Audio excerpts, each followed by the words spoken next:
Simplemente quiero arrancar con ustedes este estudio que va en respuesta a las consultas que hemos recibido durante esta semana.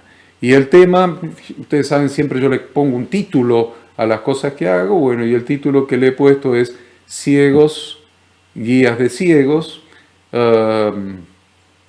Le pondría otro título, Indoctos e inconstantes, siempre tomando párrafos bíblicos, ¿vieron?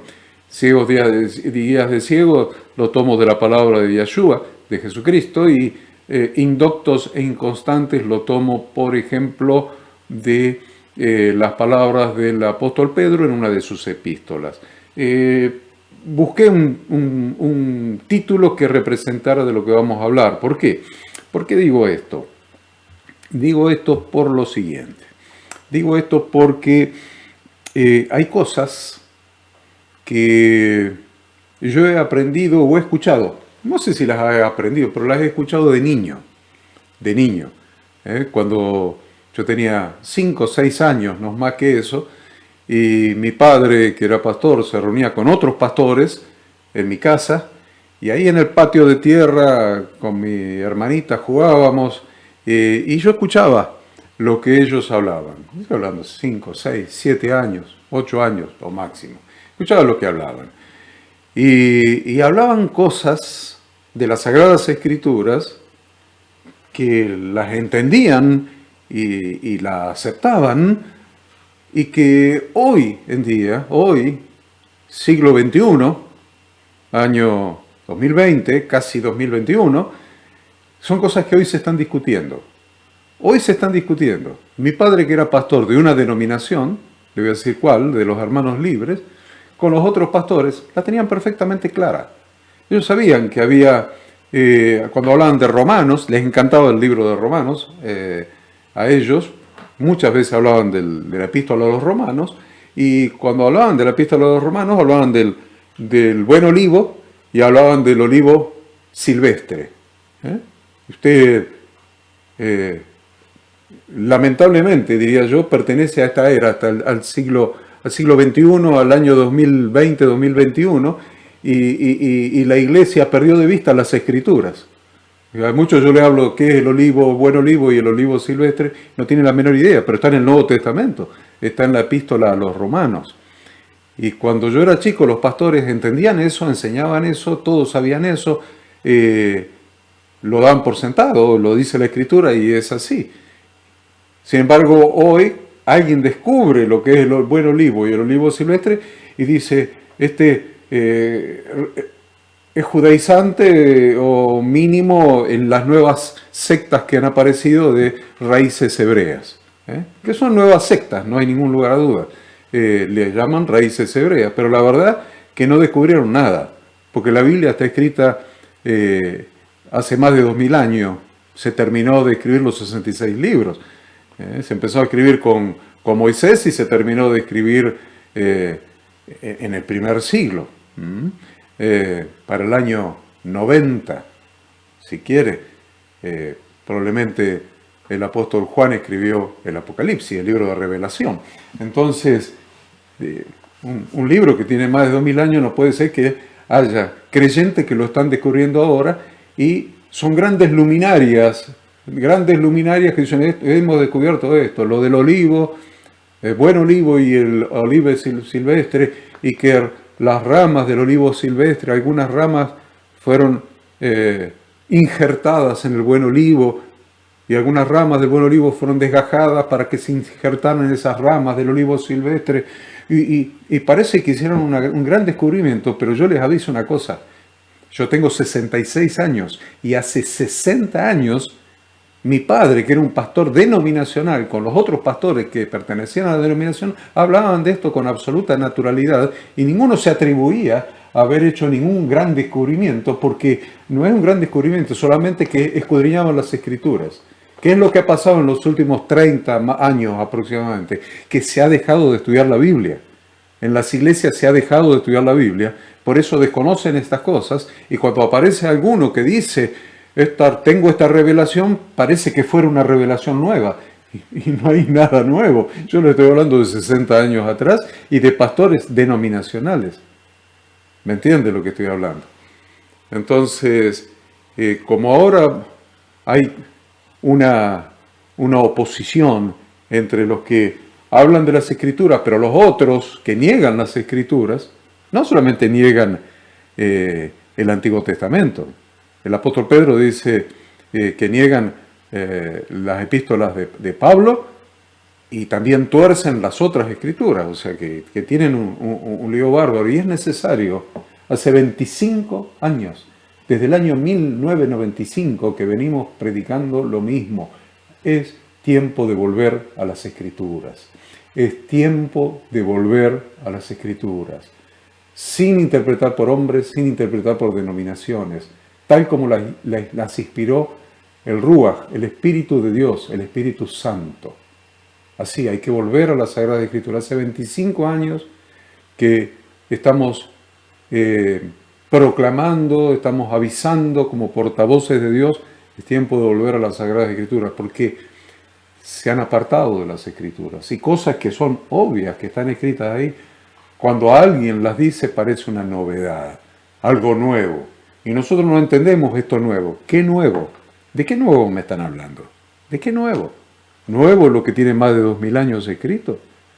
No hay nada nuevo. Entonces, como surgen aquellos que niegan las Escrituras, anoche estaba hablando con un matrimonio pastoral y este matrimonio pastoral me decía, el espíritu del anticristo es el que se opone a las Sagradas Escrituras.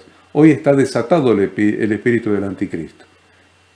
¿Por qué? Y yo no le había prestado atención. Entonces me decían, Jesucristo vino a ser maestro de la Torá de su padre, rabino de Torá. Y todo lo que él enseñó estuvo alineado con la correcta interpretación de la Torá de su padre. Y lo que el rabino Shaul, o el apóstol Pablo, conocido como apóstol Pablo, enseñó, estaba alineado con lo que él era. Era un rabino fariseo que enseñaba las Sagradas Escrituras. Y todo estaba alineado con la Torá de Dios. ¿Y cuál es el espíritu del anticristo? El que se opone a lo que Cristo enseñaba, en lo que el Mesías enseñaba, en lo que Jesucristo enseñaba.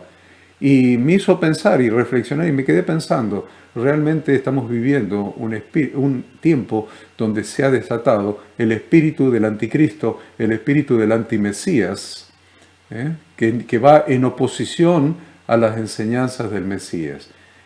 La mayoría del pueblo creyente ignora las Escrituras, porque han dejado de escudriñar las Escrituras, ignoran, no leen, no estudian, no escudriñan las Sagradas Escrituras. Y los pastores inclusive, y algún iluminado por allí descubre una hoja de las Sagradas Escrituras y parece que descubrió algo nuevo. Y yo lo que les voy a hablar, contestando justamente el cúmulo de preguntas que he recibido esta semana, todas alineadas en la misma dirección, es a esto que les estoy hablando ahora. Se hace muy evidente que las religiones, incluyendo la religión cristiana tradicional, tienen muchos líderes y referentes que son ciegos, guías de ciegos. Y no dije todos, dije muchos. Lo voy a repetir porque si no después alguno puede ofenderse. Y no es la intención ofender a nadie, sino edificar el cuerpo de Cristo. Yo estoy diciendo que hay muchos líderes y referentes que son muchos, dije todos, muchos líderes y muchos referentes que son ciegos, guías de ciegos. Y Yeshua en Mateo 15:14 dijo, dejadlos, son ciegos, guías de ciegos. Y si el ciego guiare al ciego, ambos caerán en el hoyo.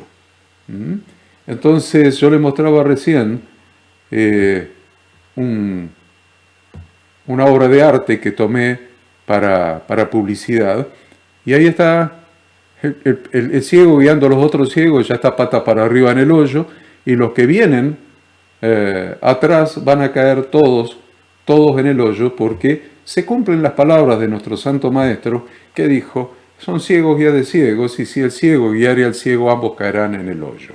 Bueno, el Nuevo Testamento es muy claro cuando habla de estas personas, llamándolos, como les decía hace un segundo, indoctos e inconstantes. Llamándolos indoctos e inconstantes. Y para que usted identifique qué es un indocto y qué es un inconstante, busque, es fácil en Word, usted pone sinónimos y le aparecen todos los sinónimos de las palabras, inclusive los antónimos. Bueno, ¿qué quiere decir indocto? ¿Cuáles son palabras que son sinónimas de la palabra indoctos? Indoctos quiere decir incultos, iletrados, ignorantes, incapaces, rústicos. Entonces tal vez usted diga, no conozco ningún indocto, no conozco ninguno que está enseñando y se hace llamar apóstol, profeta, pastor o lo que sea, o maestro, que sea indocto. Claro, porque indocto no es una palabra común de la jerga diaria, pero miren lo que quiere decir indocto: incultos, iletrados, ignorantes, incapaces, rústicos e inconstantes. Miren inconstantes, ¿cuáles son los sinónimos? Variables, mudables, inestables, frágiles, inseguros, cambiantes, discontinuos, vacilantes, fluctuantes, flacos, movibles, caprichosos, infieles, noveleros, inconsecuentes, informales, livianos, volátiles, alocados, irreflexibles, veletas, indoctos e inconstantes. Dice 2 Pedro 3, 15 y 16. Y tened entendido que la paciencia de nuestro Señor es para salvación, como también nuestro amado hermano Pablo, según la sabiduría que le ha sido dada, os ha escrito. Así en todas sus epístolas, hablando en ellas de estas cosas, entre las cuales hay algunas difíciles de entender. Está hablando de las epístolas de Pablo, las cuales los indoctos e inconstantes tuercen, como también las otras escrituras, para su propia perdición. Ya conocemos cómo funciona la soberbia de la mente carnal. La mente carnal es soberbia, es egocéntrica y soberbia. Y sabemos cómo funciona. Una mentira debe ser respaldada por una o más mentiras adicionales, hasta formar una cadena interminable de engaños. ¿Lo vio eso alguna vez? Una mentira. Una mentira en la interpretación. Un error en la interpretación, si quiere. O una mentira. Para sostenerla, debe ser respaldada por una mentira más o varias mentiras más adicionales, hasta formarse una cadena interminable de engaño tras engaño tras engaño. De eso se está hablando de la lectura que acabamos de hacer. Comienzan torciendo lo que ha escrito Pablo en alguna de sus epístolas y no en todas. Generalmente prefieren Gálatas. Entonces empiezan torciendo algún escrito de Pablo, Gálatas, supóngase. Luego, para sostener el engaño, continúan por torcer casi todas sus epístolas. Y siguen después torciendo lo que dijo Yeshua en los evangelios. Y después terminan torciendo también todo el resto de las escrituras, todo el Antiguo Testamento y todo lo demás. Entonces, en su arrogancia, se transforman voluntariamente en ignorantes. No es casualidad, es voluntario, no es inevitable, ha sido voluntario. Se transforman voluntariamente en ignorantes. Pero de ninguna manera y por ninguna razón debemos menospreciar y prescindir del conocimiento de Dios y de sus instrucciones de vida. Lo más importante para nosotros sigue siendo el conocimiento de Dios y sus instrucciones de vida. Oseas 4:6 es conocido, dice: mi pueblo fue destruido porque le faltó conocimiento. Está hablando Yahweh, nuestro Dios. Mi pueblo fue destruido porque le faltó conocimiento. Por cuanto desechaste el conocimiento, yo te echaré del sacerdocio Y porque olvidaste la ley de tu Dios, porque olvidaste la Torá de tu Dios, porque olvidaste las instrucciones de tu Dios, también yo me olvidaré de tus hijos. Entonces, andan por allí diciendo cosas que son irreproducibles para alguien que tiene temor de Dios. Sí, lo puede reproducir, no hay malas palabras, no hay, pero sí, para alguien que tiene temor de Dios, reproducir semejantes tonterías que dicen es como mínimo admitir una blasfemia contra el Espíritu. Entonces, voluntariamente han decidido desconocer el Evangelio de nuestro Redentor Jesucristo. Espérame que anoto acá un cachito. Esto, ya está. Voluntariamente, dije recién, voluntariamente, han decidido desconocer el Evangelio de nuestro Redentor Jesucristo, porque desconocen como mínimo, desconocen o pretenden desconocer como mínimo los siguientes fundamentos del reino de Dios y de nuestra inclusión en el mismo.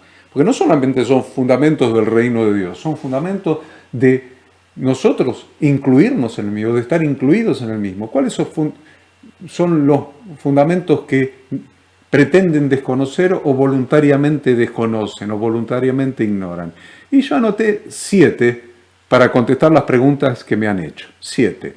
Primero, desconocen voluntariamente a Dios, a Yahweh nuestro Dios. Desconocen, en segundo lugar, voluntariamente el pacto de Dios con su congregación. ¿Escuchó eso? Tercero, que la salvación es para el pueblo de Israel. No hay salvación para los gentiles, la salvación es para el pueblo de Israel. Cuarto, que nosotros hemos sido hechos parte de su congregación Israel. Quinto, el poder y la obra del Espíritu Santo la desconocen. El poder y la obra del Espíritu Santo, y se dice en pentecostales, eso es lo peor. Y desconocen el poder y desconocen la obra del Espíritu Santo. Sexto, desconocen a Jesucristo mismo. Séptimo, desconocen en qué consiste el Evangelio del reino de Dios predicado por Jesucristo. Decimos que es voluntariamente, porque si tuvieran corazón de discípulos, es decir, un corazón enseñable, escudriñarían, estudiarían sistemáticamente las Sagradas Escrituras, es decir, estudiarían la Torá, estudiarían los profetas, estudiarían el Nuevo Testamento o Pacto Renovado y aprenderían. Porque no hay nada oculto, Dios no habló su palabra, el Ruach, el Espíritu de Dios, no inspiró la palabra de Dios en misterios para que no puedan ser entendidos, solamente una casta de intelectuales la pudieran entender. No, la inspiró para que todos la pudiéramos entender. Entonces, yo voy a desarrollar esos 7 puntos. Ignoran voluntariamente o desconocen voluntariamente, dije primero a Dios. Y ustedes dijeron, no, eso no puede ser, a Dios lo conocemos todos. No es así. No. Porque si usted conoce a un Dios que tiene atributos diferentes al de Dios verdadero, entonces no es el Dios verdadero. A ver, dice usted, yo conozco a Horacio Corneli. ¿Sí? ¿Cómo es Horacio Corneli? Y Horacio Corneli es un muchacho jovencito, bajito, gordito, morochito, con flequillo hasta las cejas. ¿Ese soy yo? ¿Ese soy yo? Soy todo lo contrario. Ni jovencito, ni bajito, ni gordito, ni flequillito. ¿Me entiende? Entonces, no soy yo. Entonces, cuando alguien dice que Dios es tal cosa, tal cosa, tal cosa, o hace tal cosa, tal otra, o enseña tal cosa o tal otra, y es mentira, es un engaño, ese no es Dios. Es un Dios inventado, es un ídolo. Es un ídolo, es un Baal, un Dios inventado. Es un becerro de oro, un Dios inventado. Y yo les digo, fácil saber si se conoce o se desconoce a Dios. Miren, en las iglesias se canta una hermosa canción, una hermosa y muy inspirada, les diría, canción titulada Dios de Pactos. ¿En qué iglesia no se ha cantado por años la canción de Marcos Witt, Dios de Pactos? Hermosa canción, usted le mira la letra, es hermosa, es bíblica. Y se canta en las iglesias, correcto. Ahora, díganme, ¿cuántos conocen al Dios de pactos? ¿Cuántos? Cuando la mayoría niega el pacto. La mayoría niegan el pacto. Entonces, cantan Dios de pactos, pero desconocen al Dios de pactos. No se conoce ni se cree en ese Dios que es el Dios de pacto. Por eso Deuteronomio, capítulo 7, del 9 al 11, para que notes, lo digo, Deuteronomio, capítulo 7, del 9 al 11, dice, conoce pues, ya Dios a través de Moisés inspiró esto, conoce pues que Jehová tu Dios es Dios. Conoce pues que Yahweh tu Dios es Dios, Dios fiel, que guarda el pacto y la misericordia a los que le aman y guardan sus mandamientos hasta 1000 generaciones, y que da el pago en persona al que le aborrece, destruyéndolo, y no se demora con el que le odia, en persona le dará el pago, guarda por tanto los mandamientos, estatutos y decretos que yo te mando hoy que cumplas. Miren, anote, Deuteronomio capítulo 7, del 9 al 11. La mayoría de los religiosos hoy en día no conoce al Dios vivo y verdadero de la Biblia, porque el Dios vivo y verdadero de la Biblia es Yahweh, el Dios de pactos, Dios fiel, que guarda el pacto y la misericordia ¿a quiénes? A los que le aman y guardan su Torá, los que le aman y guardan sus mandamientos.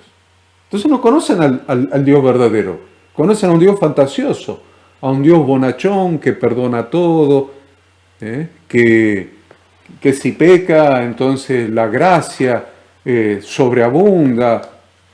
O sea, sacan de contexto textos bíblicos para inventar un Dios que no es el Dios real.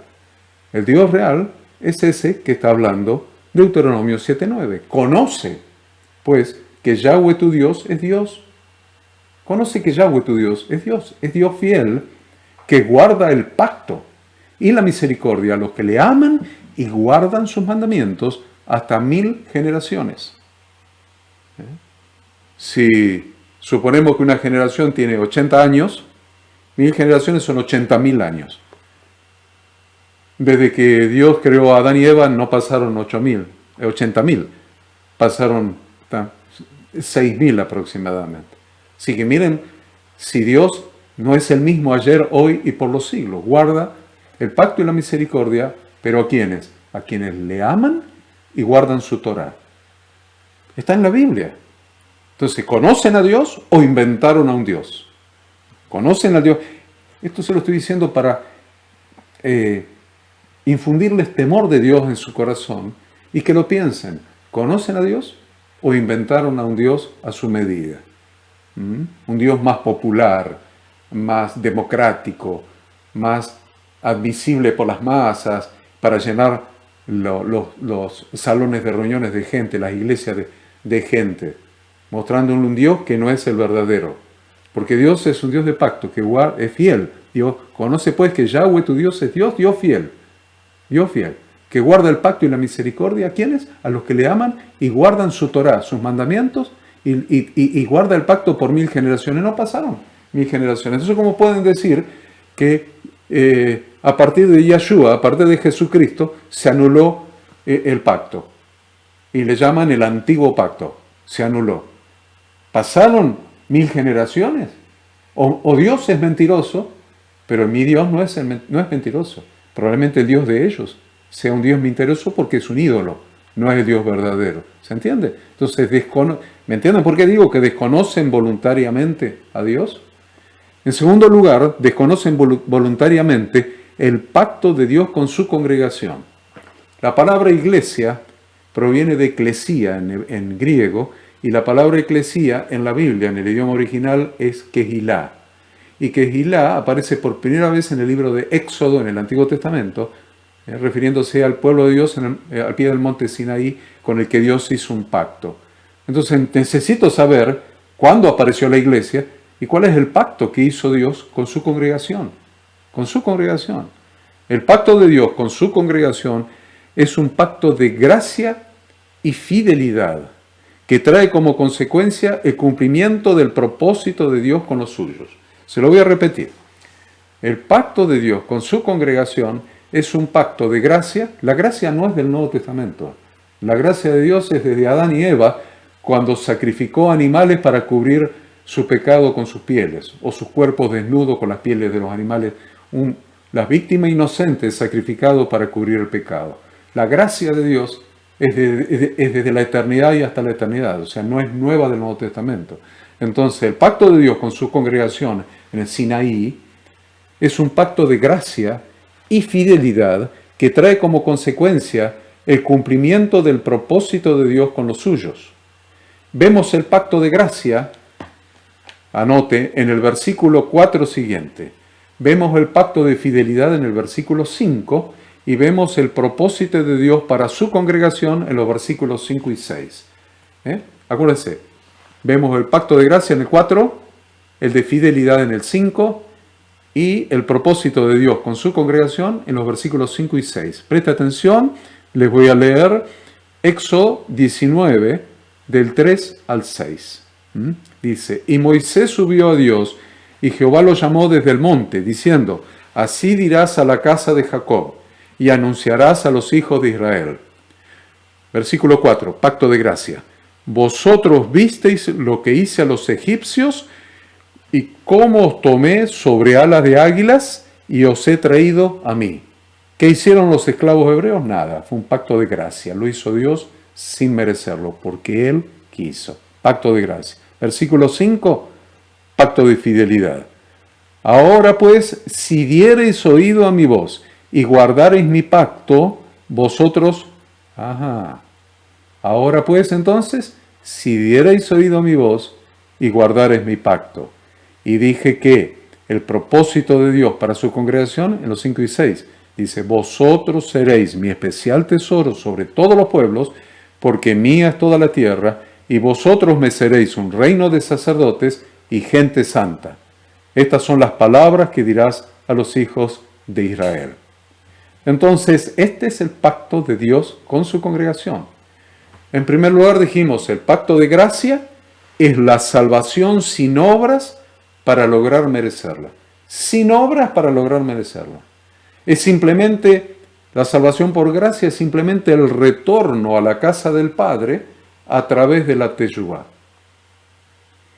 Segundo, el pacto de fidelidad se hace realidad a través de la emuná, que es dar oído a la voz de Dios, lo cual significa, cuando la Biblia dice, diereis oído a mi pacto, diereis oído a mis mandamientos, significa, dar oído en la Biblia significa escuchar para obedecer.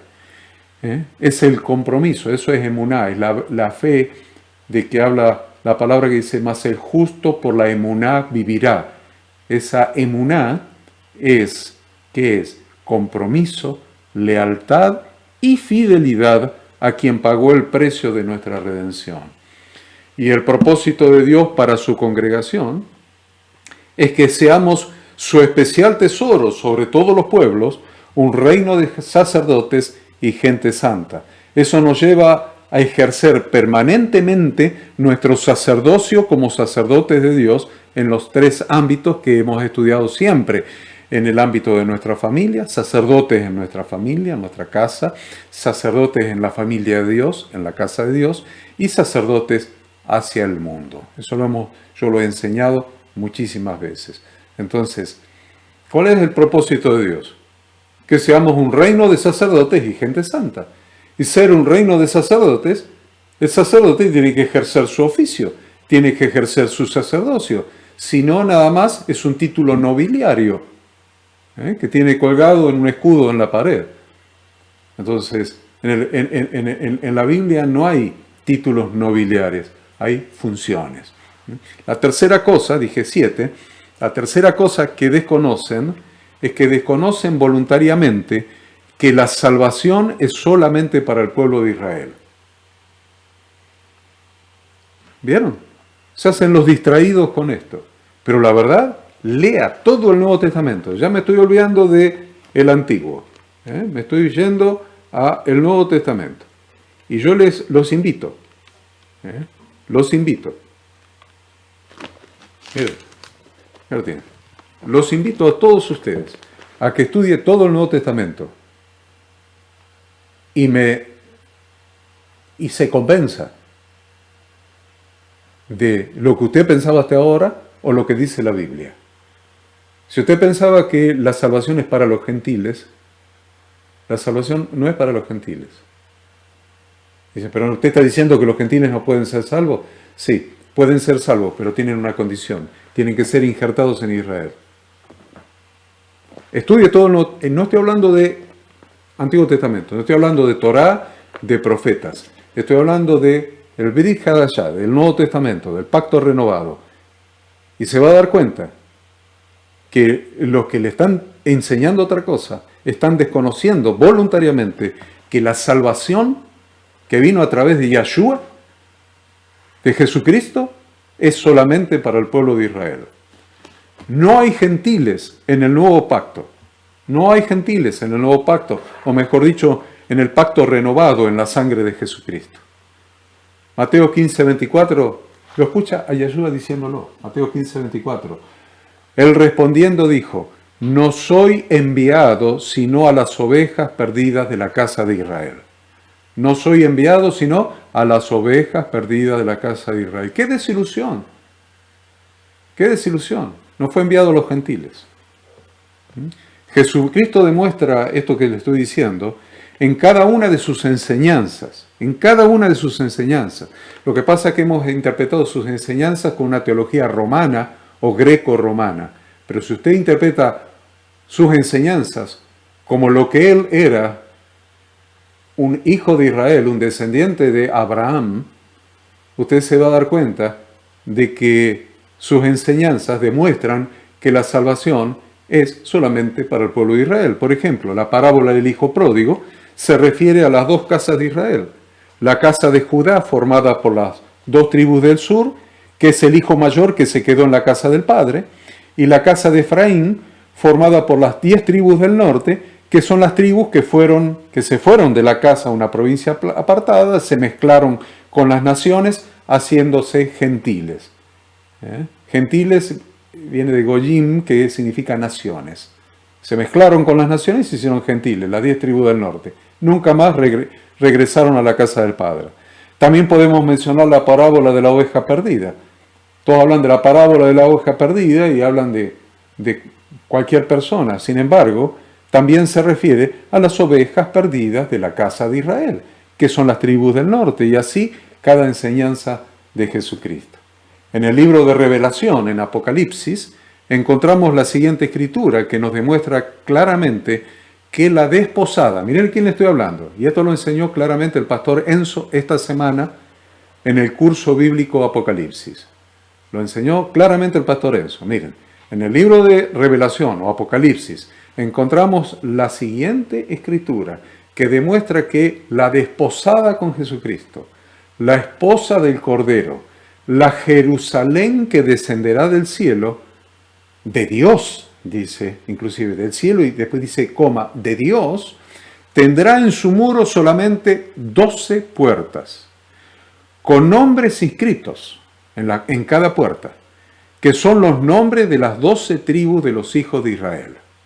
12 puertas, con nombres en cada puerta, que son las 12 tribus de los hijos de Israel. ¿Qué significa esto? Esto significa claramente que no habrá una puerta para que entren los gentiles.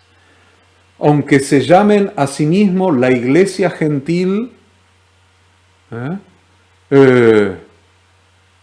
¿por qué? Porque la congregación gentil no existe en las Escrituras, no existe en la Biblia, porque Dios no tiene iglesia gentil, porque Él apartar quiere decir santificar para sí mismo un pueblo para que sea su especial tesoro sobre todos los pueblos de la tierra, y ese pueblo es Israel. Le voy a dar la referencia de Apocalipsis para que usted la lea ahora conmigo. Apocalipsis 21, del 9 al 14. Apocalipsis 21, del 9 al 14, y preste atención a ver que no hay puerta para los gentiles. Dice, y estamos hablando de después del milenio, cuando desciende la Jerusalén celeste. No hay entrada para los gentiles. Vamos a verlo. Dice Apocalipsis 21, del 9 al 14.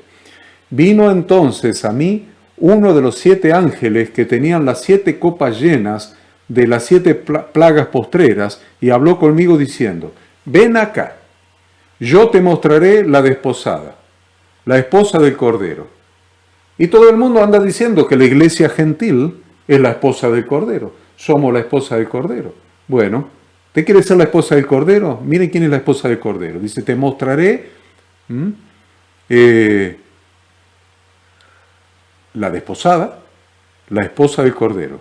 Y me llevó, dice Juan, en el espíritu a un monte grande y alto, y me mostró la gran ciudad santa de Jerusalén, que descendía del cielo, de Dios, teniendo la gloria de Dios.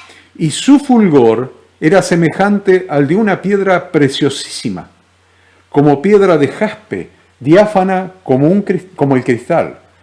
Tenía un muro grande y alto con 12 puertas, y en las puertas 12 ángeles, y nombres inscritos, que son los de las 12 tribus de los hijos de Israel. Al oriente 3 puertas, al norte 3 puertas, al sur 3 puertas, al occidente 3 puertas, y el muro de la ciudad tenía 12 cimientos, y sobre ellos los 12 nombres de los 12 apóstoles del Cordero. Hay 12 puertas. No hay puerta para... No hay 13, una para los gentiles, o para la iglesia gentil, no hay. Y eso lo sabía mi padre cuando yo era chico, y lo hablaban, y era natural porque está escrito en la palabra. La cuarta cosa que hoy ignoran los engañadores, que dice la Escritura que se levantarán engañadores que engañarán y ellos mismos serán engañados, es que desconocen en cuarto lugar voluntariamente que nosotros hemos sido hechos parte de su congregación Israel. Los que creemos en Yahshua, los que hemos recibido el Evangelio de Jesucristo, hemos sido hechos parte de su congregación Israel.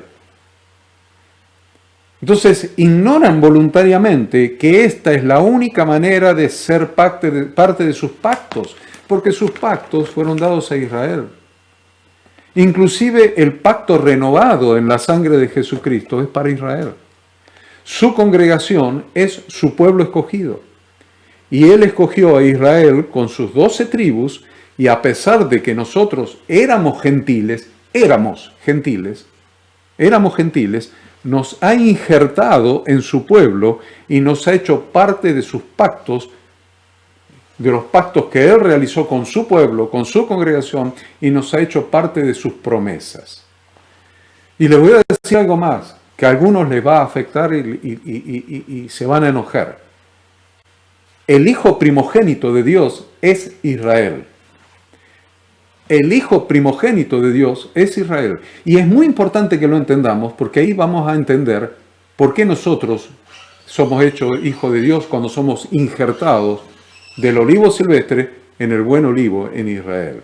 El hijo de primogénito de Dios es Israel. Miren, Éxodo 4, 22 y 23 dice, y dirás a Faraón, Yahweh ha dicho así, Israel es mi hijo, mi primogénito.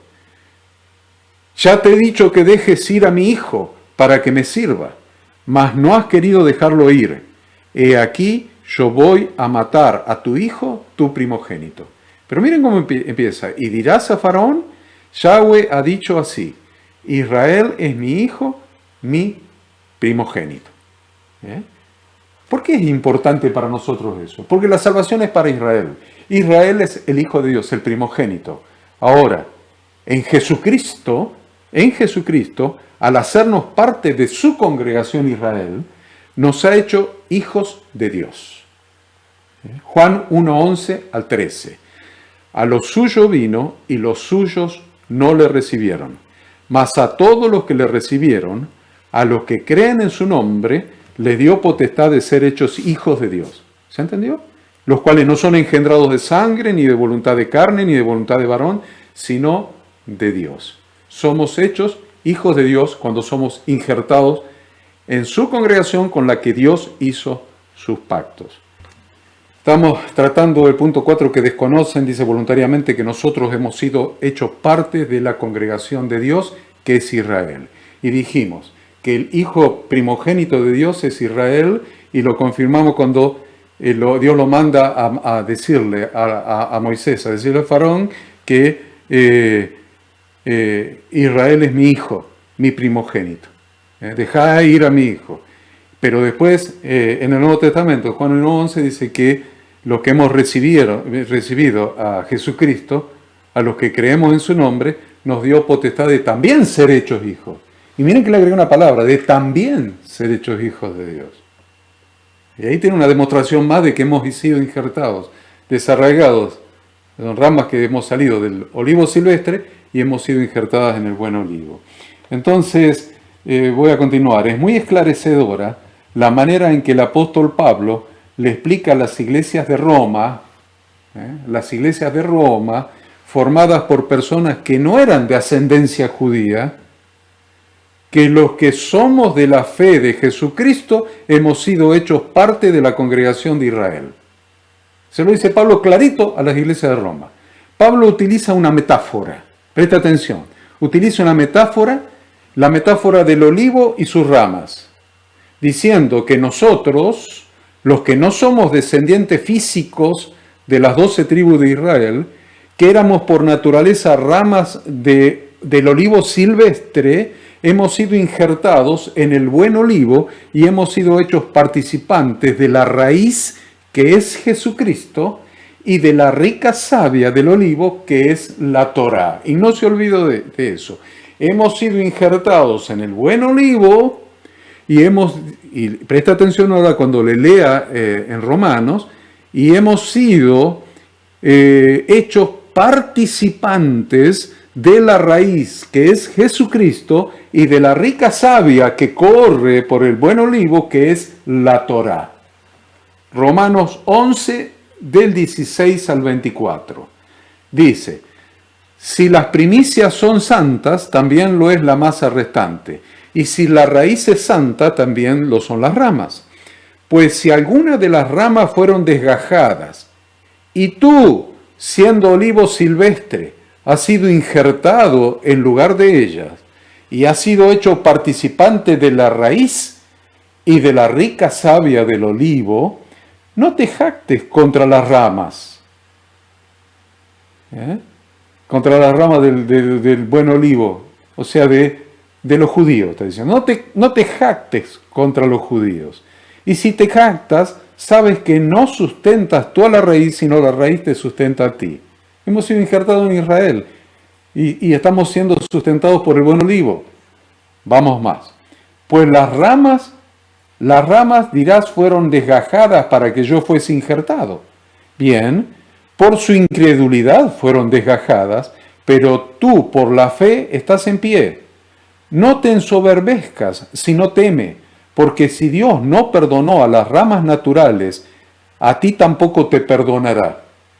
Mira pues la bondad y la severidad de Dios. La severidad ciertamente para con los que cayeron, pero la bondad para contigo, si permaneces en esa bondad, pues de otra manera tú también serás cortado. Y aun ellos, si no permanecieren en incredulidad, serán injertados, pues poderoso es Dios para volverlos a injertar. Porque si tú fuiste cortado del que por naturaleza es olivo silvestre, y contra naturaleza fuiste injertado en el buen olivo, cuanto más estos, que son las ramas naturales, serán injertados en su propio olivo. ¿Se entiende? La metáfora del olivo. Hemos sido injertados en Israel, no hay vuelta que darle, por eso somos acreedores del pacto y de las promesas.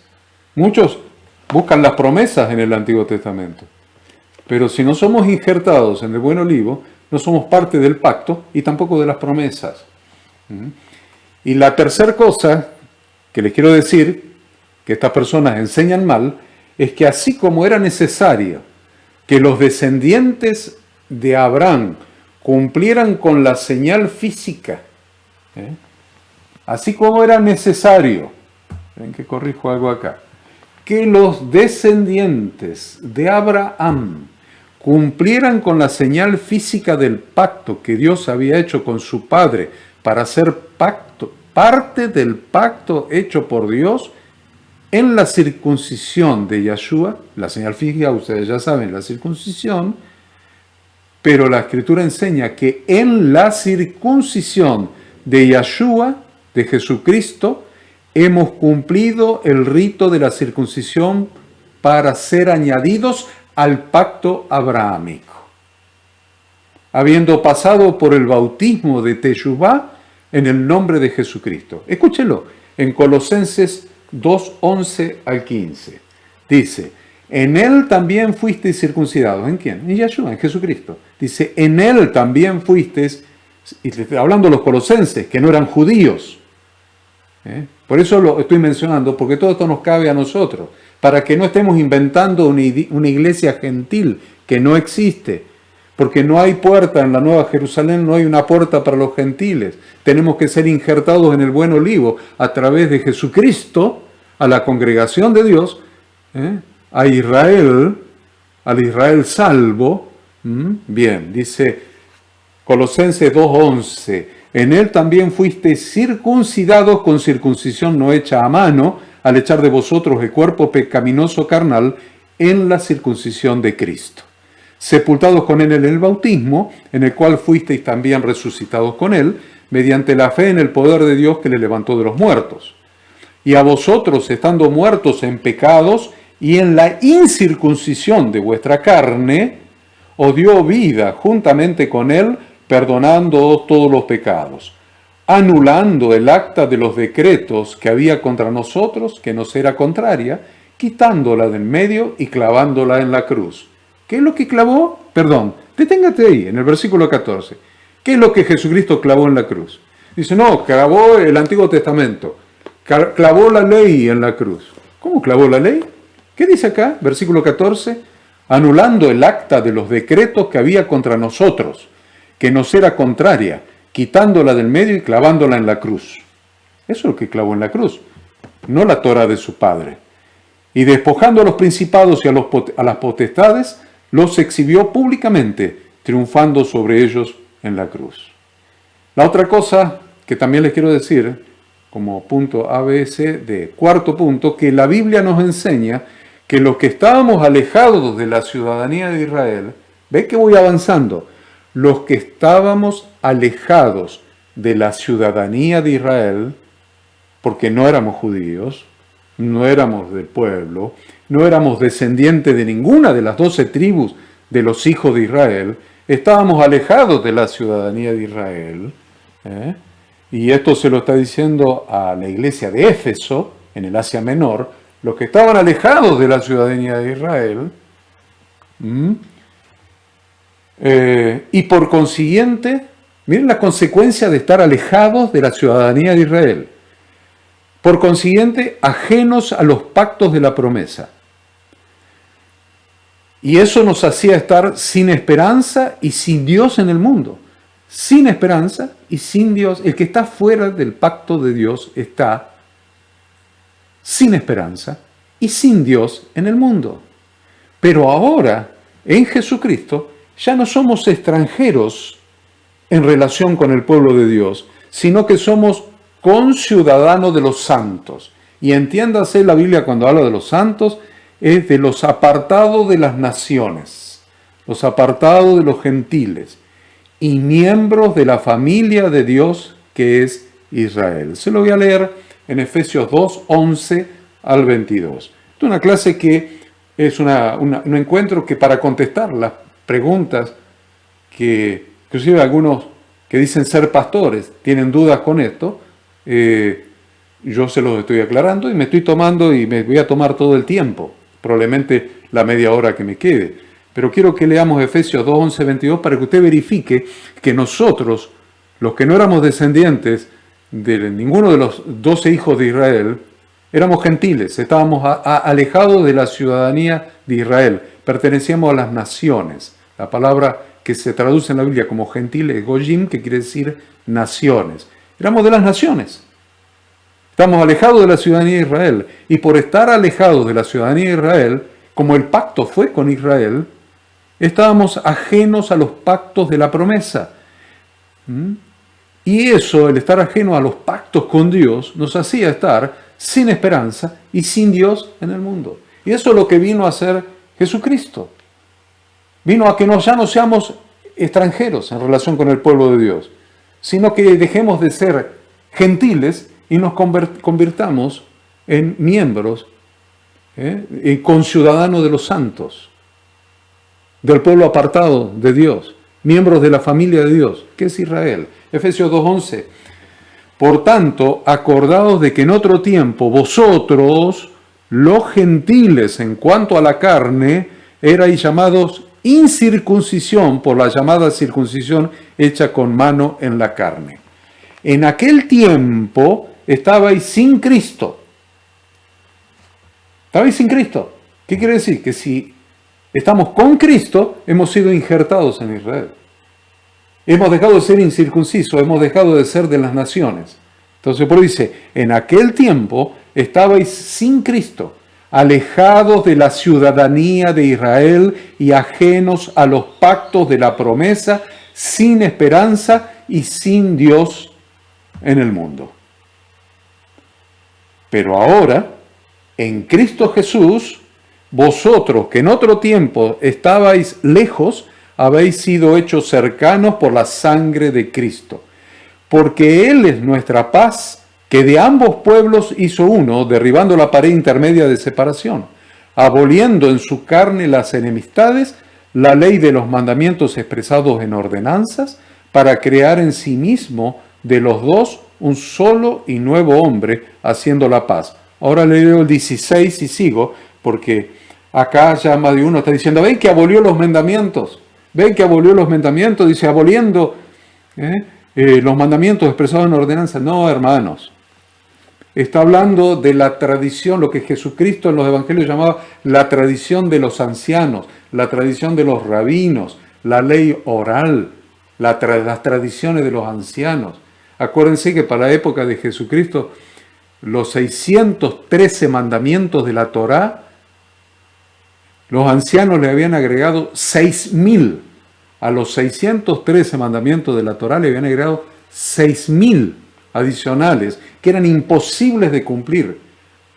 A eso se le llama los mandamientos de hombres o la tradición de los ancianos. A eso se está refiriendo el versículo 15. Es lo que abolió Jesús, no la Torá de su Padre, no la Torá de su Padre. Lo que Él vino a rechazar eran los 6.000 mandamientos que la tradición de los ancianos, de los rabinos, de los fariseos había añadido a la Torá de su Padre, como si la Torá de su Padre necesitara que se le añada algo. Por eso el versículo 15 dice, aboliendo en su carne las enemistades. Eso es lo que producía las enemistades. Ningún gentil se podía convertir al judaísmo o hacerse israelita. No había judaísmo en la época de Jesús. El judaísmo empieza a haber a partir del final del primer siglo. Pero no se podía hacer israelita por la gran cantidad que los ancianos, los 6.000 mandamientos de las tradiciones de los ancianos que eran imposibles de cumplir. Y usted lea las palabras de Yahshua y va a ver cuando Él se los dice. Usted dice, usted camina no sé cuánto para hacer un prosélito, pero después le cargan todas esas leyes que ustedes inventaron. Y lo dice Yahshua, entonces no estoy inventando nada. Otra vez 15, aboliendo en su carne las enemistades, la ley de los mandamientos expresados en ordenanzas, para crear en sí mismo de los dos un solo y nuevo hombre, haciendo la paz. Y mediante la cruz reconciliar con Dios a ambos en un solo cuerpo, matando en ella las enemistades. Y vino y anunció las buenas nuevas de paz a vosotros, que estabais lejos, y a los que estaban cerca, porque por medio de él los unos y los otros tenemos entrada por un mismo espíritu al Padre. Así que ya no sois, y escuche esto, la palabra extranjero tiene que ver con nacionalidad.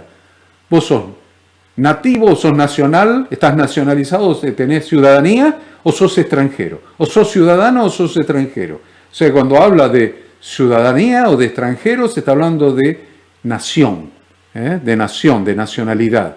Por eso el versículo 19 dice, así que ya no sois extranjeros ni advenedizos, sino conciudadanos de los santos y miembros de la familia de Dios, edificados sobre el fundamento de los apóstoles y profetas, siendo la principal piedra del ángulo Jesucristo mismo, en quien todo el edificio bien coordinado va creciendo para ser un templo santo en el Señor, en quien vosotros también sois juntamente edificados para morada del Dios en el Espíritu. Otro punto que quiero mencionarles como importante es que cuando Dios hizo su pacto con su pueblo,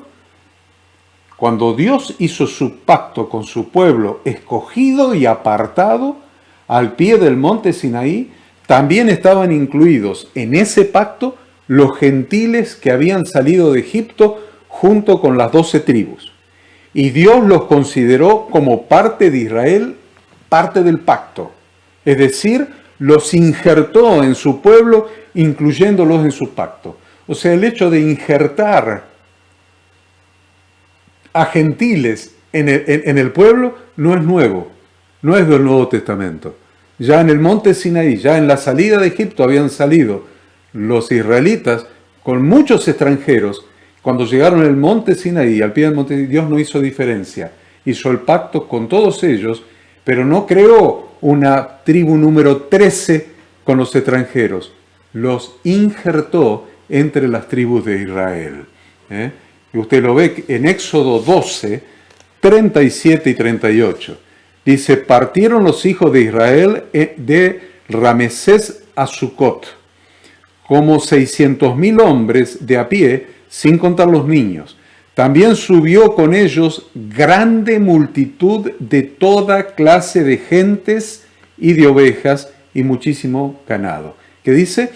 También subió con ellos grande multitud de toda clase de gentes. Toda clase de extranjeros que estaban en el imperio del mundo que era Egipto. Salieron con ellos. Aceptaron y creyeron en el Dios de Israel. Y cuando llegaron al pie del monte Sinaí, Dios no dijo que estos se vayan para allá, que voy a hacer el pacto con ustedes en las 12 tribus. No, fueron injertados en las 12 tribus. Esto nos demuestra que Dios incluye en su salvación, por gracia, también a los gentiles. Esto lo demuestra, que Dios incluye en sus pactos, en su salvación, por gracia también a los gentiles, permitiéndoles participar del Cordero Pascual. Miren lo que estoy hablando, salvación por gracia. ¿Cuál es la figura de la salvación por gracia? El Cordero de Dios que quita el pecado del mundo, el Cordero de la Pascua. Entonces a los gentiles les permitía participar del Cordero Pascual y ser cubiertos por la sangre del Cordero bajo la condición de que sean injertados y pasen a formar parte de su pueblo. Primero tenían que ser injertados en su pueblo, después podían participar del Cordero Pascual, comerlo y cubiertos por la sangre del Cordero. ¿Quieren verlo en la Biblia?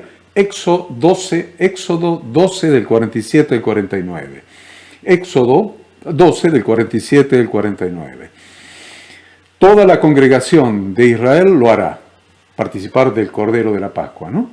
Mas si algún extranjero morare contigo y quisiere celebrar la Pascua para Yahweh, séale circuncidado todo varón, y entonces la celebrará, y será como uno de vuestra nación. ¿Qué dice?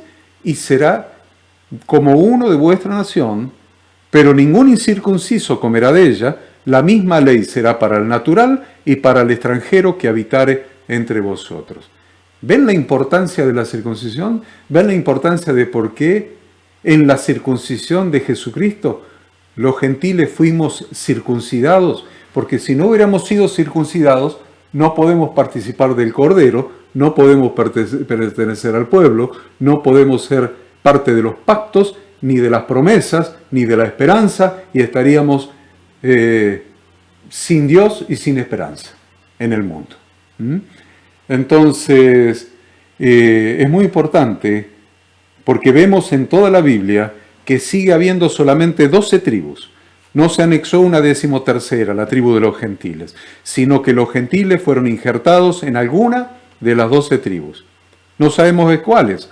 Nosotros creemos que hemos sido injertados en la tribu de Efraín, o al menos en la casa de Efraín, que son las 10 tribus del norte. Eso es lo que creemos nosotros. Entonces, otra cosa que desconocen, ya hablé de 4, ahora vamos a la quinta. Todo lo que dije recién era de la cuarta, vamos a la quinta. Otra cosa que estos falsos maestros, indoctos, inconstantes, ciegos, guías de ciegos, desconocen voluntariamente, es el poder y la obra del Espíritu Santo. Desconocen voluntariamente el poder y la obra del Espíritu Santo y enseñan cualquier tontería. Aquellos que piensan que Dios llena con su Santo Espíritu a los creyentes que han retornado a la casa del Padre a través de Yeshua, simplemente los llena para que tengan mayor emoción cuando cantan o cuando danzan. O aquellos otros que limitan el obrar del Espíritu a hablar en idiomas irreconocibles. Dicen que si antes de conocer esto que dicen, te llena con el Espíritu Santo para activar tus emociones. Ahora sos más emotivo, más efusivo, y cantás y gritás aleluya y aménes, y saltás y danzás en la adoración, y entonces hablas en lenguajes irreconocibles. Esos mismos que enseñan ese error, dicen que si antes de conocer el Evangelio no pudimos guardar los mandamientos de Dios que corresponden a nuestra parte del pacto, ¿cómo es que ahora lo podremos hacer? Si antes no lo podíamos hacer, por eso tuvimos que recibir la salvación por gracia, sin obras para merecerla. ¿Cómo? Si no lo pudimos hacer, ahora sí lo podemos hacer. Para ellos es imposible, porque el Espíritu Santo es para saltar y bailar y hablar idiomas extraños. Ojalá fueran idiomas.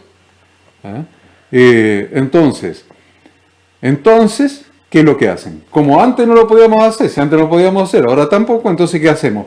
Abolimos el Antiguo Testamento, abolimos los mandamientos. Pero yo les aviso, el Nuevo Testamento, los Evangelios y las epístolas están llenos de la formulación de los mandamientos del Antiguo Testamento, de la Torá. No hay mandamientos nuevos, está toda la Torá, o están los mandamientos de la Torá también en el Nuevo Testamento.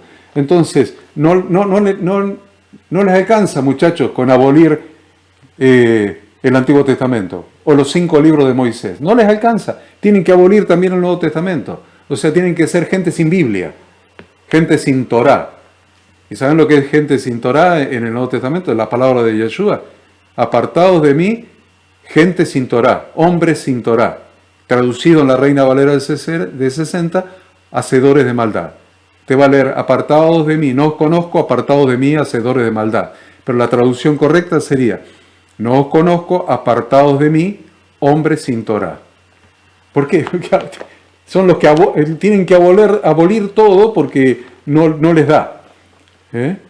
Entonces afirman que Jesucristo, si hacen eso, están afirmando que Jesucristo es un pecador. Eso es lo que están afirmando, que Jesucristo es un pecador que violó la Torá. Y yo lo he escuchado decir muchas veces, no guardó el día de reposo, hizo esto. Dicen que Jesucristo es un pecador, porque según Juan, una de sus epístolas, dice que pecado es violación de la Torá.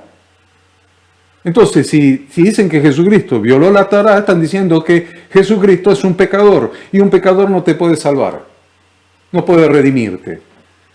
Entonces están diciendo que Jesucristo es un pecador que violó la Torá, y no solamente dicen eso, sino que la anuló y la clavó en la cruz. Esto es desconocer voluntariamente cuál fue la promesa de Dios por la cual envió a su Espíritu el día de Pentecostés del año 30 de la era común. ¿Por qué? Hechos de los Apóstoles, capítulo 2.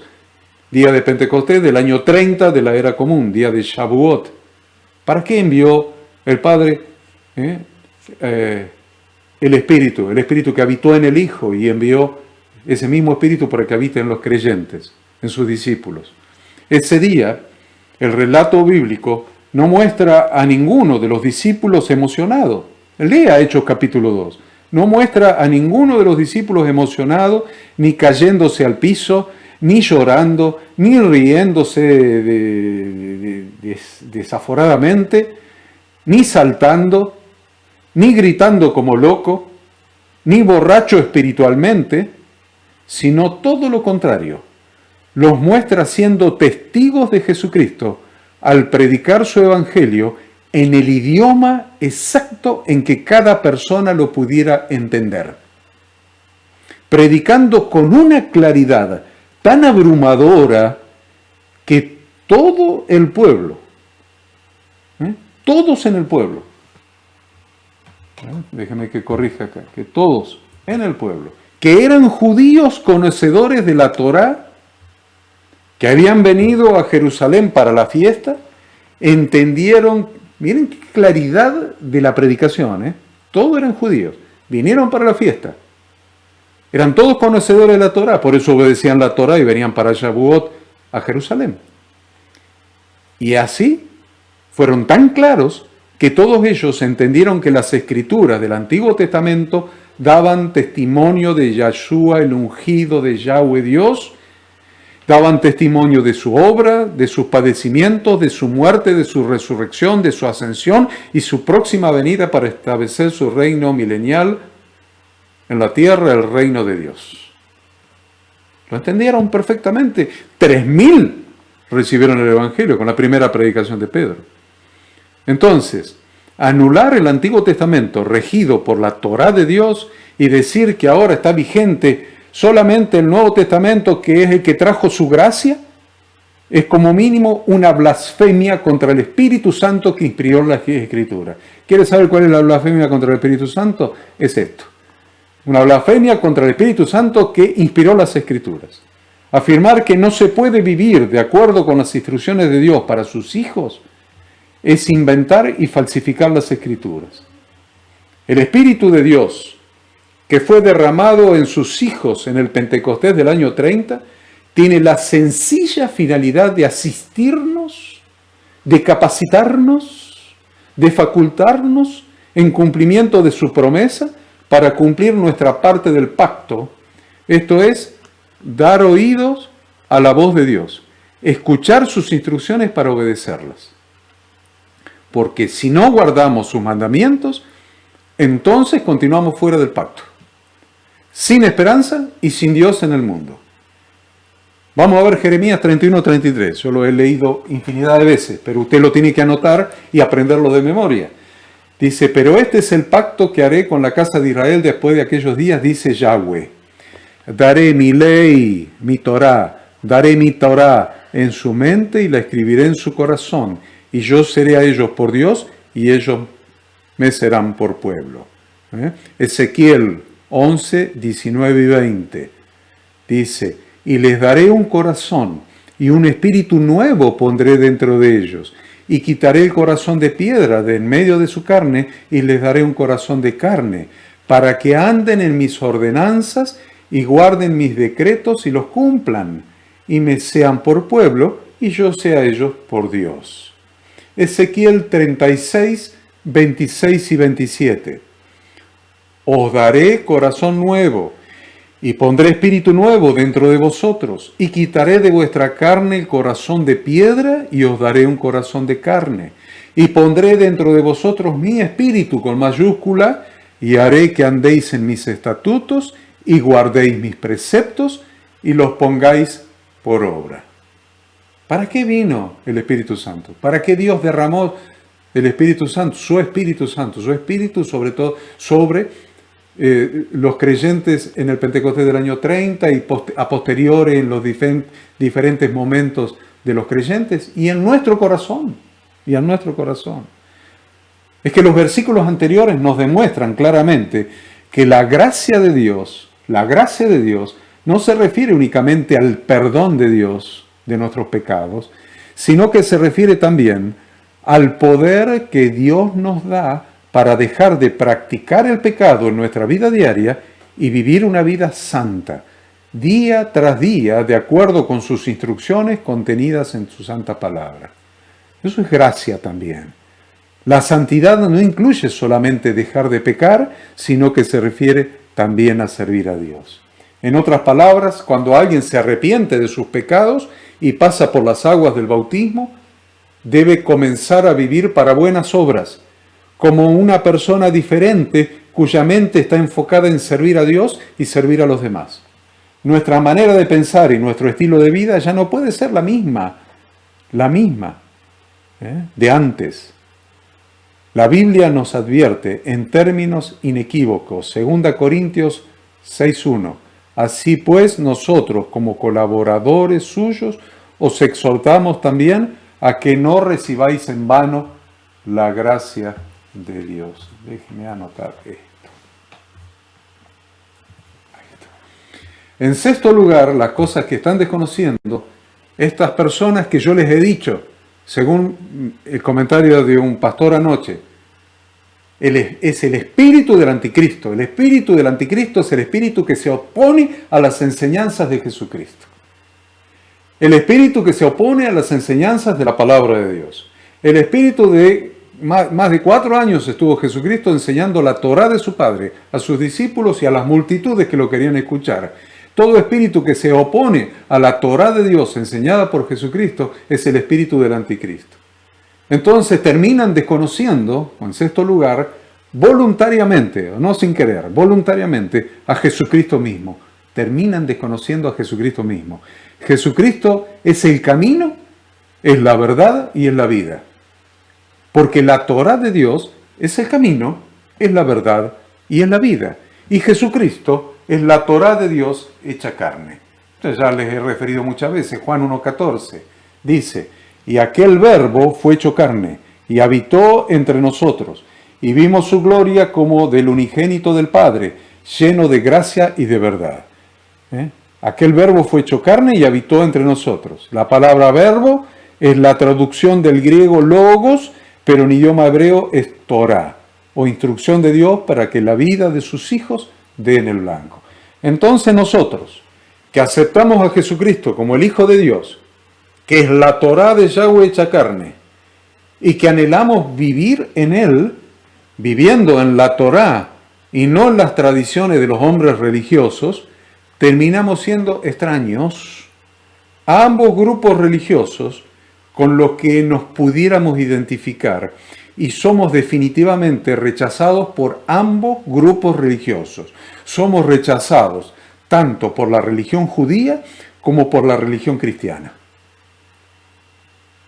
Ahora podemos entender mejor las palabras de Jesucristo cuando afirmó lo siguiente, ahí en Mateo 5, del 17 al 20. Él dijo: no penséis que he venido para abrogar la Torá o los profetas.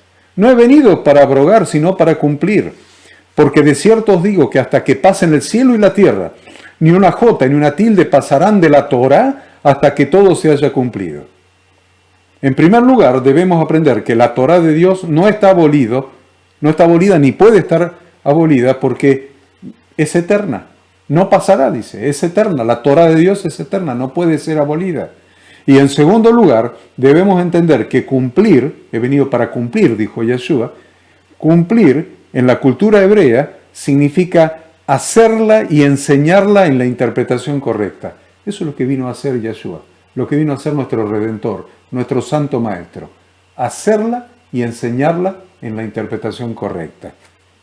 Entonces, para cada uno de nosotros, como sacerdotes de Dios, ha llegado el tiempo en que debemos hacerla y enseñarla en la interpretación correcta.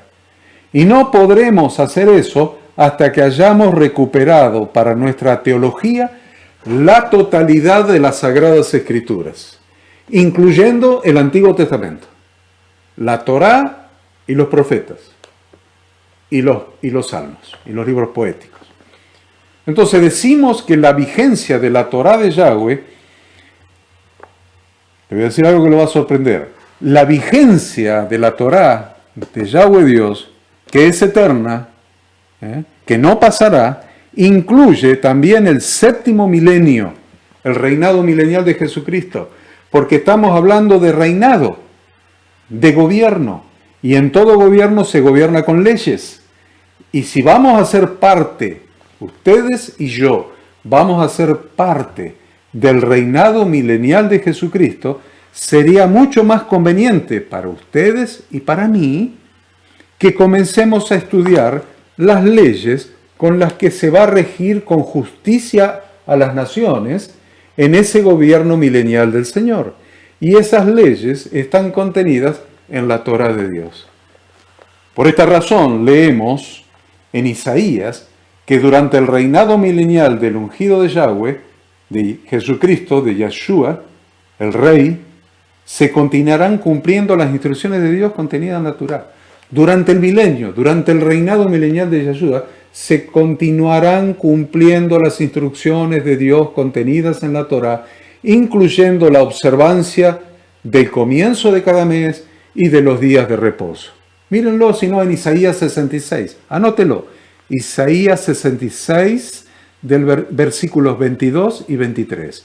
Isaías 66, versículos 22 y 23. Dice: porque como los cielos nuevos y la nueva tierra que yo hago permanecerán delante de mí, dice Yahweh, así permanecerá vuestra descendencia y vuestro nombre. Y de mes en mes, y de día de reposo en día de reposo, vendrán todos a adorar delante de mí, dijo Yahweh. Está hablando del milenio. Entonces, de lo explicado se desprende que no podemos ni siquiera pensar en anular la Torá, porque esto sería anular la palabra escrita por el dedo de Dios y también sería anular a Jesucristo, que es la Torá hecha carne. Y en séptimo lugar, le dije que le iba a decir 7 cosas. Estas personas que están por las redes diciendo tonterías y por WhatsApp y enseñando y engañando a otras personas y llevando al engaño a muchos, porque la gente prefiere escuchar fantasías que la palabra de Dios, desconocen voluntariamente en qué consiste el evangelio del reino de Dios predicado por Jesucristo. Lo desconocen voluntariamente. Esto nos lleva a entender el mensaje de Jesucristo. El mensaje de Jesucristo es arrepentimiento y fe. Arrepentimiento y fe. Pero no en los términos comúnmente aceptados por la religión, sino en el verdadero significado bíblico. Marcos 1, 14 y 15 dice: después que Juan fue encarcelado, Jesús vino a Galilea predicando el evangelio del reino de Dios, diciendo: el tiempo se ha cumplido y el reino de Dios se ha acercado. Arrepentíos y creed en el evangelio. Verdadero arrepentimiento bíblico y verdadera fe bíblica. Verdadero arrepentimiento bíblico, que es Teshuvá, y verdadera fe bíblica, que es Emuná. Entonces podríamos decir que el arrepentimiento bíblico, Teshuvá, es necesario para entrar en el reino de Dios. Lo demuestra Pablo cuando les predica el día de Pentecostés, en Hechos 2:38. Le dice, Pedro, cuando predica el día de Pentecostés, dice: Pedro les dijo: arrepentíos y bautícese cada uno de vosotros en el nombre de Jesucristo para perdón de los pecados y recibiréis el don del Espíritu Santo. Entonces, ¿qué es? Es necesario la teshuvá, este arrepentimiento, para entrar en el reino de Dios, y es necesaria la fe bíblica o emuná, que es necesaria para vivir dentro del reino. Romanos 1:17 dice: porque en el Evangelio la justicia de Dios se revela por fe y para fe. Como está escrito: mas el justo por la emuná vivirá, haciendo referencia a Habacuc 2:4. Sin embargo, en cada momento de nuestra vida, alineada con la voluntad de Dios, expresada en las Sagradas Escrituras, ambas cosas son necesarias, permanentemente. La teshuvá para retornar y la emuná para vivir con lealtad al Señor. Muy bien. Me queda 4 o 5 minutos más. Con esto termino. Hemos estudiado las principales cosas. No todas, solamente las principales cosas que los ciegos guía de ciegos, los indoctos e inconstantes que engañan y son engañados, tuercen. Pero no solamente, como dice el apóstol Pedro, tuercen para su propia perdición, sino que engañan y son engañados, pero engañan a otros. Entonces nos encontramos con personas que hacen lo peor que puede hacer un ser humano. Nos encontramos con personas, no hablo de creyente ni de cristiano, hablo de personas que hacen lo peor que puede hacer un ser humano. Y lo peor, según Jesucristo, que puede hacer un ser humano, es hacer tropezar a los más pequeños del reino de Dios. Acuérdense por qué Dios hizo desaparecer la memoria de Amalek de la tierra. Acuérdense. Entonces, lo peor que puede hacer un ser humano es hacer tropezar a los más pequeños en el reino de Dios. Lo dice en Mateo 18, versículos 6 y 7. Mateo 18, 6 y 7. Y cualquiera que haga tropezar a alguno de estos pequeños que creen en mí, mejor le fuera que se le colgase al cuello una piedra de molino de asno y que se le hundiese en lo profundo del mar. ¿A quiénes? Aquello a cualquiera que haga tropezar a alguno de estos pequeños que creen en mí. Mejor que se ate una piedra de molino y se tire en el medio del mar para que no pueda salir. Ay del mundo, dice, por los tropiezos. Ay del mundo por los tropiezos, porque es necesario que vengan tropiezos. Pero ay de aquel hombre por quien viene el tropiezo. Palabra de mi Redentor, de mi Santo Maestro. Finalizo esta breve enseñanza haciéndoles dos preguntas. Dos preguntas les hago para terminar. Primera pregunta. ¿Dónde se encuentran escritas las buenas obras que Dios preparó de antemano para que andemos en ellas? Primera pregunta. ¿Dónde se encuentran escritas detalladamente las buenas obras que Dios preparó de antemano para que sus hijos, su pueblo, su congregación, andemos en ellas? ¿Dónde están escritas? Primera pregunta. Y segunda pregunta. ¿Dónde está escrita la voluntad del Padre de nuestro Redentor? ¿Dónde está escrita la voluntad del Padre de nuestro Redentor?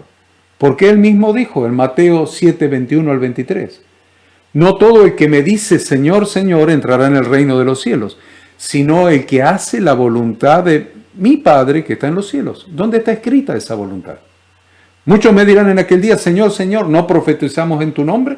Y en tu nombre echamos fuera demonios, y en tu nombre hicimos muchos milagros. ¡Qué buenos religiosos que eran!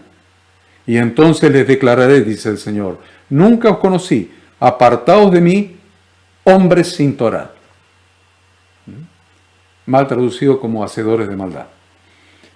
El verdadero arrepentimiento bíblico es el retorno a la casa del Padre, que es el lugar donde se vive de acuerdo con las instrucciones del Padre, de acuerdo con sus instrucciones, es decir, de acuerdo con su Torá. Ahí están escritas las buenas obras preparadas de antemano para que andemos en ellas. Ahí está escrita la voluntad del Padre que está en los cielos, está escrita. Ahí está escrita en la Torá, en sus instrucciones, en su Torá. Debemos amar al que de tal manera nos amó que ha dado a su Hijo unigénito por nosotros. ¿Están de acuerdo con eso? ¿Están de acuerdo con eso? Debemos amar a Dios, que nos amó de tal manera que dio a su Hijo unigénito por nosotros. Pero 1 Juan 5:3 dice, pues este es el amor a Dios, que guardemos sus mandamientos. Pues este es el amor a Dios, que guardemos sus mandamientos, y sus mandamientos no son gravosos. Miren, se me fue el encuentro en contestar, pero estas preguntas las tenía que contestar. Este problema generado en algunas iglesias, y no estoy hablando de iglesias que tal vez ustedes conocen. Hay muchos pastores que están relacionados conmigo, desde otras provincias del interior, desde Buenos Aires mismo, y se plantean estos temas, y se están haciendo divisiones en las iglesias por estos temas. Algunos están afirmando que la Torá de Dios fue abolida de tal manera que Jesucristo hizo limpio todos los alimentos. Y lo toman al pobre apóstol Pedro cuando estaba en la azotea y se le apareció una visión. Ni siquiera Dios le bajó los animales. Fue una visión para mostrarle que los gentiles no son inmundos. Que vaya a la casa de Cornelio. Entonces dice, ven, que podía comer lechuza, águila, serpiente. Usted se lo ve al apóstol Pedro comiendo lechuza, águilas y serpientes, reptiles. Y yo les digo, ustedes lo ven. Jesús limpió todos los alimentos. Ustedes lo ven a Jesucristo comiendo sangre. Lo ven a Jesucristo, al Hijo de Dios, comiendo sangre. comiendo morcilla, comiendo sangre. ¿Ustedes lo ven a Jesucristo comiendo sangre? Sería un pecador porque estaría aboliendo, estaría violando, estaría quebrantando, estaría infringiendo la Torá de su padre, y pecado es infracción de la Torá. Entonces Jesucristo sería un pecador. Entonces hay tantas cosas que están corriendo en este espíritu del anticristo. Este espíritu del anticristo que se ha desatado en las iglesias. Y hoy hablaba con mi esposa y yo le decía, esto no es para el mundo. No es para el mundo. Lo que está sucediendo adentro de la iglesia, adentro de la religión. Adentro se ha desatado el espíritu del anticristo, no en el mundo. En el mundo no le importa ni Cristo, ni tener un espíritu anti ni no anti. En la iglesia se ha desatado el espíritu del anticristo, el que niega la Torá de Dios, el que niega las enseñanzas de Jesucristo, el que no ama a Dios, porque el que ama a Dios guarda sus mandamientos. Y ese es el espíritu del anticristo. ¿Se entiende? No me digáis Señor, Señor. Porque a ustedes no los conozco. Ustedes no hacen la voluntad de mi Padre que está en los cielos, que está escrita en su palabra. ¿Por qué? Porque se ha desatado el espíritu del anticristo. Por eso me tomé el trabajo, porque son demasiadas personas, demasiados miembros de diferentes iglesias, muchas no conocidas por ustedes, que están en este espíritu del anticristo negando la palabra de Dios y diciendo tonterías, gente que son indoctos, que nunca han estudiado nada, no han estudiado las escrituras y son inconstantes. Y para terminar les voy a decir esto. Les voy a decir algo con relación a los indoctos que me enseñó mi esposa esta mañana, Ada. Me enseñó ella esta mañana. Y es, toda persona que estudia sistemáticamente, yo hice una carrera de contador público, después hice un posgrado en Administración y Gestión de Entidades Financieras, hice un diplomado en Gestión Pública, etcétera, 7 carreras, 8, no sé cuántas, universitarias. ¿Saben qué se requiere para hacer eso? Disciplina. Disciplina. Y esto me lo decía Ada esta mañana. Me decía, las personas que no estudiaron no pueden liderar la iglesia. Porque el estudio sistemático de 3 años, 4 años, 5 años, te somete a una disciplina, te crea una personalidad disciplinada, te crea una seriedad para encarar las cosas con responsabilidad, con respeto por lo que se está estudiando. Y las personas que no han estudiado, que no tienen esa disciplina de ponerse a estudiar sistemáticamente 3, 4, 5 años las Sagradas Escrituras, no pueden liderar la iglesia, porque están siendo trompetas que dan sonido incierto, están engañando a las personas y las están perdiendo, y se va a cumplir en ellos que cuando la trompeta diera un sonido incierto, la gente no se prepara para la batalla, y viene el enemigo, los ataca, los destruye, pero la sangre de esa persona va a ser sobre los atalayas. Por eso es tan importante, y dediqué esta hora y media en explicarles y enseñarles detalladamente estas cosas. Y hay mucho más. Y hay mucho más porque han enredado todo y han creado mucha confusión y han enredado el Evangelio y ya no creen en el Evangelio de la Biblia porque han inventado su propio Evangelio. Entonces, me he tomado el tiempo de preparar este estudio y de enseñárselos. Este estudio me ha pedido el pastor Adrián que lo grabe, lo estoy grabando y lo voy a subir a YouTube, lo voy a subir a las redes y les voy a poner el link en Facebook y en los diversos lugares les voy a poner el link para que lo vea una vez. No les va a alcanzar verlo una vez más, porque en esta vez que lo he explicado, usted se perdió más de la mitad de lo que dije. Más de la mitad, se perdió el 70% de lo que enseñé. En la segunda vez se va a perder el 50% de lo que enseñé. En la tercera vez se va a perder el 20% de lo que enseñé. Y en la cuarta vez, tomando nota, usted va a aprender lo que he enseñado en este encuentro semanal de consejería bíblica para todos. Que Yahweh los bendiga, que Yahweh los guarde, que Yahweh haga resplandecer su rostro sobre cada uno de ustedes y tenga de ustedes misericordia. Que Yahweh alce sobre ustedes su rostro y ponga en ustedes paz, prosperidad, salud, bendición. Eso es Shalom. Y pongan en todas sus cosas el nombre de Yahweh Dios y Yahweh nuestro Dios los bendecirá. Amén.